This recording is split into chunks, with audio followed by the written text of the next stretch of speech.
تو یہ آج ہم پہ غور کرنے کا ایک حاجت ہے کہ ہم کسی چیز کو بھی کرنا چاہتے ہیں، سب سے پہلے یہ دیکھنا ہے کہ اس کے بارے میں قرآن اور حدیث کیا کہتا ہے۔ اس لیے پیارے دوستو، ہم قرآن کو مانتے ہیں لیکن عملی طور پہ کتنی کمزوریاں ہیں کہ ہم سود کے معاملات ہیں یا ایسے خاندان ہیں جس کا قرآن کریم کے اندر ذکر ہے کہ وراثت کے قوانین مقرر ہے۔ قرآن مجید کے اندر وراثت، یہ جو جائیداد تقسیم ہوتی ہے، اس کی ہر چیز قرآن کریم کے اندر ذکر ہے کہ اپنی جو جائیداد ہے وہ کس طرح تقسیم کرنی ہے، اپنے بیٹوں کو، بیٹیوں کو، بیوی کو، اور کیسے اس کو تقسیم کرنا ہے، ہر چیز کا ذکر قرآن مجید کے اندر ہے۔ لیکن آج سب کے سامنے حالات ہیں کہ کتنے معاملات ہوتے ہیں کہ زمینیں جو ہیں وہ جتنی کوشش ہوتی ہے ہماری کہ ہم اپنی بیٹیوں کو اپنی وراثت سے حصہ نہ دیں، یہ ہر بندے کی اکثر کوشش ہوتی ہے کہ جو ہم نے شادی کے وقت اس کو دے دیا وہ دے دیا، شادی کے بعد جو ہے اپنی وراثت سے اس کو کچھ نہ دیں، جبکہ یہ قرآن کے خلاف ہے کہ اپنی بیٹی کو حصہ دینا ہے۔ اور بعض اوقات تو ایسا ہوتا ہے کہ بیٹوں کو بھی حصہ نہیں ملتا، اور بیٹوں کو ملتا ہے تو جس طرح شریعت نے کہا ہے کہ بیٹوں کو کس طرح حصہ دینا ہے اس کے مطابق ہم اپنی اولاد کے درمیان جو ہے وراثت تقسیم نہیں کرتے۔ تو ایسی چیزیں ہیں کہ جس کا قرآن کے اندر ذکر ہے لیکن ہم اس کے جو مطابق ہیں عمل نہیں کرتے۔ اس لیے خالق کائنات جل جلالہ نے قرآن مجید کے اندر ارشاد فرمایا کہ اپنی زندگی جو ہے اور قرآن کے ساتھ جو تعلق ہے وہ ایسا قائم کرو جس طرح قرآن چاہتا ہے، جس طرح قرآن کہتا ہے اس کے مطابق جو ہے وہ اپنے قرآن کے ساتھ تعلق رکھنا ہے۔ اور جب قرآن کے ساتھ ہمارا تعلق ہوگا، قرآن کو ہم اپنا امام مان لیں گے، قرآن کے مطابق چلیں گے، قرآن کریم کی تعلیم کے مطابق ہم اٹھیں گے، بیٹھیں گے اور اپنا وقت گزاریں گے، تو خالق کائنات جل جلالہ نے ارشاد فرمایا یہ قرآن ایسا پاکیزہ کلام ہے، قرآن ایک ایسا انمول تمہارے لیے اللہ کے محبوب کا معجزہ ہے جو تمہارے آج ہاتھوں میں ہے۔ ایک حدیث پاک کا مفہوم ہے، فرمایا کہ اللہ نے جتنے بھی نبی بھیجے ہیں ہر نبی کو کوئی نہ کوئی معجزہ دیا ہے، لیکن قربان جائیے خالق کائنات جل جلالہ نے اپنے محبوب کو سراپا معجزہ بنا کر بھیجا ہے، اور اللہ نے اپنے محبوب کو کئی معجزے دیے ہیں، لیکن ان سب معجزات میں سے جو سب سے بڑا معجزہ قرآن مجید ہے وہ آج ایسا ہے کہ جس کو ہم اپنے ہاتھوں سے اٹھاتے ہیں اور ہم اس کی تلاوت کرتے ہیں، اس کو دیکھتے ہیں اور اس کی زیارت کرتے ہیں۔ تو فرمایا جب ہم اس قرآن کو اللہ کے محبوب کے سب سے بڑے معجزے کو ہم اپنا امام مان لیں گے، تو فرمایا حضرت عبداللہ بن مسعود رضی اللہ عنہ فرماتے ہیں، فرمایا یہی قرآن ان القرآن شافع و مشفع، فرمایا قرآن کریم یہ جو اللہ کے محبوب کا معجزہ ہے کل قیامت کے دن یہ اس بندے کی شفاعت کرنے والا ہوگا، اور فرمایا کہ کل قیامت کے دن اس قرآن کی شفاعت کو قبول بھی کیا جائے گا۔ جس بندے کے حق میں یہ قرآن شفاعت کرے گا تو اللہ تبارک و تعالیٰ اس بندے کے حق میں اس کی شفاعت کو قبول بھی فرمائے گا۔ اس لیے پیارے آقا نے فرمایا قرآن کریم کو اپنا امام اور پیشہ بنوا لے تو فرمایا قرآن اسے جنت میں لے جائے گا، اور فرمایا قرآن کو جو بندہ پس پشت ڈال دیتا ہے،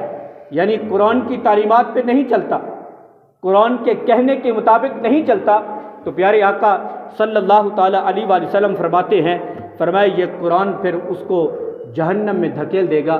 جہنم کی طرف لے جائے گا۔ اس لیے پیارے دوستو، دنیا کی زندگی جو ہے اس کا کوئی پتہ نہیں ہے کب ہم اس دنیا سے جانا ہے، تو آج ہی ہمارے زندگی کے جو لمحات بچے ہیں ہم قرآن کی تعلیمات کے مطابق گزار سکتے ہیں، اور پچھلی زندگی سے توبہ کر کے آئندہ زندگی قرآن کی تعلیمات کے مطابق گزاریں۔ تو فرمایا کہ گر تو می خواہی مسلمان زیستن نیست ممکن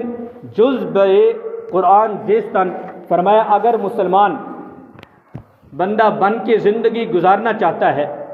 تو وہ بغیر قرآن کے ایسا ہرگز ممکن نہیں ہے کہ بندہ کہے میں قرآن کی تعلیمات پہ بھی نہ چلوں اور مسلمان بھی ہوں، ایسا نہیں ہو سکتا۔ کامل مسلمان، سچا مسلمان وہ ہے جو فرمایا قرآن کی تعلیمات کے مطابق چلے گا تو فرمایا وہ جنت کی طرف بھی لے جائے گا اور شفاعت بھی کرے گا. کل قیامت کے دن یہ قرآن کی وجہ سے اللہ شفاعت اس کی قبول بھی فرما لے گا. تو اس لیے پیارے دوستو قرآن کریم کے ساتھ سچی اور پکی محبت کریں. اور بعض اوقات کچھ مسائل ایسے ہوتے ہیں کہ جب بندہ کسی کو بتاتا ہے تو آگے سے اس کا مذاق بھی اڑایا جاتا ہے. مثلا وراثت کے حوالے سے کہا جائے کہ اپنے بیٹے کو اتنا حصہ دینا ہے تو آگے سے پھر وہ کہتے ہیں نہیں اس کو اتنا نہیں دینا، اس کو یوں دینا ہے. اگر بیٹیوں کے حوالے سے کہا جائے کہ اپنی بیٹیوں کو یہ اتنا حصہ ملتا ہے تو آگے سے کہتا ہے کہ نہیں بیٹیوں کا حصہ وہی ہو گیا جو ہم نے اس کی شادی کے وقت اس کو جائیداد جو اس کا وہ جو سامان تھا وہ دے دیا تھا وہ سارا اس میں چلا گیا ہے. تو اس طرح کے کلمات کہنا گویا قرآن کے ساتھ مذاق ہے. اور جو قرآن کے ساتھ مذاق کرتے ہیں تو سنیے خلافت بنو امیہ کا ایک بادشاہ گزرا ہے جس کا نام ہے ولید بن یزید. اس نے قرآن کریم کا مذاق اڑایا. اللہ تعالی ارشاد فرماتا ہے وَخَابَ كُلُّ جَبَّارٍ عَنِيدٍ، اور ہر سرکش ہٹ دھرم ناکام ہو گیا. یہ اللہ تعالی ارشاد فرمایا کہ جو سرکش ہے، جو اللہ کا نافرمانی کرتا ہے وہ ناکام ہو جائے گا. جب اس نے یہ سنا تو چونکہ یہ خلافت بنو امیہ کا بادشاہ تھا اس نے کہا ساری چیزیں میرے پاس ہیں. لیکن جب اس نے قرآن کا مذاق اڑایا تو یہ مورخین لکھتے ہیں کہ کچھ عرصے بعد جو ایک بنو امیہ کا ایک بادشاہ تھا اسی کے خاندان میں سے اس کے چچا کے بیٹے نے اس کے سر کو قلم کروایا اور سر کو قلم کروا کے اس کو چوراہے پر لٹکایا گیا. تو یہ علماء کرام فرماتے ہیں یہ اس لیے اس کے ساتھ ہوا کیونکہ اس نے قرآن کا مذاق اڑایا، قرآن کی توہین کی اور قرآن کے احکامات پر جو تھی ان کی توہین آمیز گفتگو تھی. تو اس لیے اللہ نے ان کا یہ برا انجام دیا ہے. اس لیے پیارے دوستو یہ دنیا کی زندگی ایسے ہے، ہو سکتا ہے ہم گھر پہنچتے ہیں کہ نہیں پہنچتے، لیکن اگر ہم اپنی اس زندگی کے جو بقیہ لمحات ہیں اگر قرآن کریم کی تعلیمات کے مطابق گزاریں تو یہ قرآن جو ہے بندے کو دنیا کے اندر بھی فائدہ دیتا ہے اور قبر کے اندر بھی فائدہ دے گا اور حشر کے اندر بھی فائدہ دے گا. اس لیے فرمایا کہ ایسے ایسے بادشاہ، ایسے ایسے بڑے بڑے لوگ جو امیر تھے جب قرآن کو پس پشت ڈال دیا تو ان کے آج نام و نشان نہیں ہے. اللہ تعالی ارشاد فرماتا ہے وَكَمْ أَهْلَكْنَا مِنْ قَرْيَةٍ أَهْلَكْنَاهَا، فرمایا دیکھو ہم نے کتنی بستیوں کو ہلاک کر دیا. وَكَمْ أَهْلَكْنَا مِنْ قَرْيَةٍ أَهْلَهَا، فرمایا کتنی بستی کو ہم نے ہلاک کیا، اس کے اہل جو تھے وہ آج ان کا نام و نشان نہیں ہے. ان کی مثال یہ ہے مثلاً آج ہم دیکھ لیں، ہم اپنے گھروں کو دیکھ لیں، جو ہمارے دادا نے گھر بنائے تھے آج ان کا نام و نشان نہیں ہے. جو ہمارے پردادا نے جو گھر بنائے تھے ان کا آج نام و نشان نہیں ہے. ہمارے پردادا بھی دنیا سے چلے گئے، جو گھر انہوں نے بنائے تھے وہ بھی ان کا نام و نشان نہیں مل رہا. اس لیے فرمایا کہ ہم ایسی بستیوں کو ختم کر کے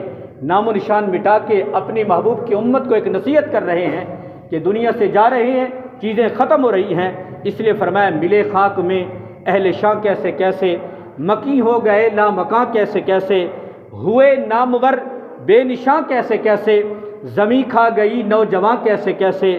جگہ جی لگانے کی دنیا نہیں ہے، یہ عبرت کی جا ہے تماشا نہیں ہے. اس لیے فرمایا دنیا کی زندگی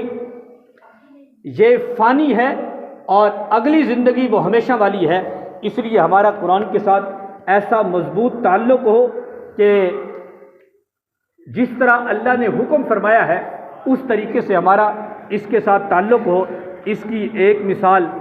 آپ کی خدمت میں پیش کرتا ہوں کہ قرآن کریم کے ساتھ بندہ اتنا پختہ ہو جائے اور اس پر ایمان بھی اتنا پختہ ہو. حضرت امام غزالی رحمۃ اللہ تعالی علیہ فرماتے ہیں کہ انہوں نے ایک بات کو ذکر کیا ہے کہ اعلیٰ حضرت رحمۃ اللہ تعالی کے دور میں ایک بزرگ تھے جن کا نام تھا حضرت عبد الحمید رحمۃ اللہ تعالی علیہ. ان کے بارے میں لکھتے ہیں کہ یہ ایک مرتبہ ایران میں گئے تو ایران کے اندر وہاں اکثر لوگ آگ کے پجاری تھے، آگ کی پوجا کرتے تھے، آگ کو خدا مانتے تھے. تو لوگوں نے جب یہ دیکھا کہ حضرت عبد الحمید ایک بڑے بزرگ اور بڑے عالم تشریف لائے ہیں تو ان کو لوگوں نے کہا کہ حضور آپ ان آگ کے پجاریوں سے بحث و مباحثہ کریں، کہ اسلام سچا دین ہے، ان سے بحث و مباحثہ کر کے ان کو اسلام کی حقانیت جو ہے ان پر واضح کریں اور بحث و مباحثہ مناظرہ کریں۔ تو حضرت عبدالحمید رحمۃ اللہ تعالی فرمانے لگے، فرمایا ان سے مناظرہ کرنے، بحث و مباحثہ کرنے کی کیا ضرورت ہے؟ آپ فرماتے ہیں کہ جو آگ کے پجاری ہیں ان کو میرے پاس لاؤ۔ تو جب وہ آئے اور کہنے لگے کہ آپ آگ کی پوجا کرتے ہو، آگ کو خدا مانتے ہو، تو ایسا کرتے ہیں کہ آگ جلاتے ہیں، آگ جلانے کے بعد تم میں سے بھی کوئی ایک بندہ میرے ساتھ اس آگ میں چلے اور میں بھی چلتا ہوں، لہٰذا پتہ چل جائے گا کہ کون سچا ہے کون جھوٹا ہے۔ بحث و مباحثہ مناظرہ کرنے کی ضرورت نہیں ہے۔ کہتے ہیں ایک دن مقرر ہو گیا اور اس دن وہ آگ کے پجاریوں کا ہجوم بھی اکٹھا ہوا۔ ان میں سے ایک بندے جس نے کہا تھا کہ میں آگ میں جاتا ہوں، تو کہتے ہیں کہ جب آگ جل گئی، اندر جانے کا وقت ہوا، تو حضرت عبدالحمید بغدادی رحمۃ اللہ تعالی فرمائے یہ اس آگ کے اندر چلے گئے، لیکن جو آگ کا پجاری تھا وہ ڈر کے اسی وقت وہ پیچھے بھاگ گیا۔ بھاگنے کے بعد حضرت عبدالحمید رحمۃ اللہ تعالی 20 منٹ اس آگ کے اندر رہے۔ 20 منٹ کے بعد صحیح سلامت باہر تشریف لائے۔ تو لوگوں نے پوچھا کہ حضور وجہ کیا ہے کہ تم آگ کے اندر تشریف لے گئے ہو اور آپ کو آگ نے جلایا نہیں ہے؟ تو آپ رحمۃ اللہ تعالی نے ایک بہترین بات ارشاد فرمایا میرا قرآن پر اتنا پختہ ایمان ہے کہ فرمایا کہ قرآن کے اندر یہ ہے کہ جو قرآن پہ عمل کرتا ہے کل قیامت کے دن وہ قرآن اس کی شفاعت کرے گا تو اور جہنم سے اس کو بچا کے جنت پہ لے جائے گا۔ فرمایا جب میں آگ میں گیا ہوں تو میں قرآن کو اپنے سینے کے ساتھ لا کے گیا ہوں، قرآن کو میں آگ کے اندر لے کے گیا ہوں۔ تو فرمایا یہ میرا پختہ یقین تھا کہ وہ قرآن جس نے کل قیامت کے دن اپنے بندے کو، اللہ کے محبوب کے اس امتی کو شفاعت کروا کے جنت پہ لے جانا ہے، جہنم سے بچانا ہے، جہنم کی آگ سے بچانا ہے، تو یہ قرآن جس نے جہنم کی آگ سے بچانا ہے تو یہ دنیا کی آگ اس کو کیا کہہ سکتی ہے؟ تو فرمایا میرا ایمان اس پہ اتنا پختہ تھا، فرمایا قرآن کو میں اپنے سینے کے ساتھ لے کر آگ کے اندر گیا ہوں تو خالق کائنات جل جلالہ نے اس قرآن کی برکت سے آگ نے مجھے نہیں جلایا، تو اس لیے فرمایا کہ میں بچ گیا ہوں۔ اور اس منظر کو دیکھ کر فرمایا کہ کئی آگ کے پجاری وہ حضرت عبدالحمید بغدادی رحمۃ اللہ تعالی علیہ کی اس کرامت سمجھ لیں اور آپ کی قرآن پر پختگی کو دیکھ کر اکثر لوگ ایمان لے آئے۔ تو اس لیے پیارے دوستو ان تمام نصیحتوں سے جو ہمیں نصیحت ملتی ہے وہ یہی ہے کہ ہمارا قرآن کے ساتھ تعلق ایسا ہونا چاہیے جو پختہ ہے، کہ جو اللہ تعالی ارشاد فرماتا ہے، فرمایا قرآن علم دین کے ساتھ پختہ ہو جاؤ تو اللہ تمہیں رزق بھی دے گا، اللہ تمہاری پریشانی کو بھی دور کر دے گا، اللہ تمہاری تمام حالات کو درست فرما دے گا۔ تو آج ہم جو ہر بندہ پریشان ہے، ہر بندہ پریشان ہے، اس کی وجہ یہ ہے کہ ہم قرآن کی تعلیمات کو چھوڑ دیا ہے، قرآن کو پس پشت ڈال دیا ہے، قرآن کی تلاوت نہیں کرتے، اگر تلاوت کرتے ہیں تو یہ نہیں ہے کہ ہم اس قرآن کو درست پڑھ رہے ہیں یا قرآن کو درست نہیں پڑھ رہے، اس چیز کا پتہ نہیں ہے۔ اس وجہ سے وہ برکتیں اور جو ایک قرآن پڑھنے کا ثمرہ ہے وہ ہمیں دنیا کے اندر نہیں مل رہا۔ اس لیے اللہ تعالیٰ سے دعا ہے کہ اللہ تعالیٰ ہم سب کو قرآن کے ساتھ سچی محبت، اس لیے فرمایا کہ یہی ہے آرزو تعلیم قرآن عام ہو جائے، یہی ہے آرزو تعلیم قرآن عام ہو جائے، تلاوت کرنا صبح و شام میرا کام ہو جائے۔ اللہ تعالیٰ ہم سب کو قرآن کے ساتھ صحیح اور سچی محبت کرنے کی توفیق عطا فرمائے۔ وما علینا الا البلاغ۔